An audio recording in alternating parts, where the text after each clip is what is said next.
नमस्कार मित्रांनो, जय जय श्री स्वामी समर्थ. आज आपण एक अत्यंत महत्त्वाचा विषय पाहणार आहोत. स्त्रियांच्या काही अशा वाईट सवयी ज्या घरात दारिद्र्य फेचून आणतात. मित्रांनो, हिंदू धर्मशास्त्रानुसार महिला म्हणजे घराची लक्ष्मी मानली गेली आहे. जी स्त्री आनंदी, स्वच्छ, सात्विक आणि शुद्ध असते त्या घरात नेहमी माता लक्ष्मीचा वास असतो. पण काही सवयी जर दुर्लक्षित राहिल्या तर त्या लक्ष्मीला राग आणतात आणि दारिद्र्य घरात पाऊल ठेवते. 1. रात्री झोपताना पाय न धुणे ही सवय लक्ष्मीला नापसंत आहे. शुद्धता न राखल्यास देवी लक्ष्मी घरात थांबत नाही. 2. सूर्यास्तानंतर झाडू लावणे. सूर्य मावळल्यानंतर झाडू मारल्यानं घरातील धनलक्ष्मी रागावते आणि धननाश होतो. 3. जेवणानंतर भांडी न धुणे. अस्वच्छता वाढते आणि नकारात्मक ऊर्जा घरात येते. 4. ताटात अन्न वाया घालवणे.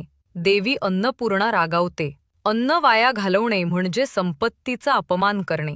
5. घरात तुटकी भांडी ठेवणे याने वास्तुदोष निर्माण होतो आणि नकारात्मक ऊर्जा पसरते. 7.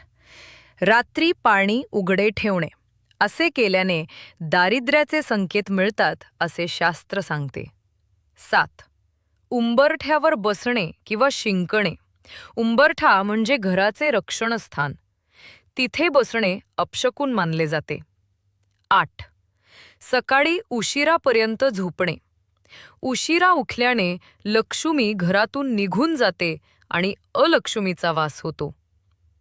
9. देवघरात धूळ जमू देणे. देवघर म्हणजे पवित्र स्थान. तिथे धूळ, तुटकी मूर्ती ठेवणे म्हणजे पूजा निष्फळ होते. 10. संध्याकाळी दिवा न लावणे हे अत्यंत अशुभ मानले जाते. दिवा म्हणजे प्रकाश, म्हणजेच लक्ष्मीचे प्रतीक.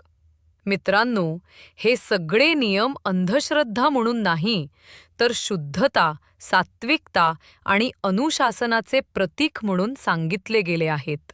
ज्या घरात प्रेम, आदर आणि शांतता असते, तिथेच लक्ष्मी नांदते. वाद, भांडणं आणि रागाने भरलेलं घर लक्ष्मीला कधीच आवडत नाही.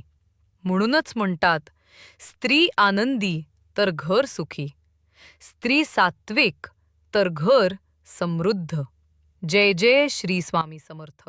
जर हा व्हिडिओ आवडला असेल तर लाईक करा, शेअर करा आणि अशाच आध्यात्मिक माहितींसाठी चॅनलला सबस्क्राईब करा.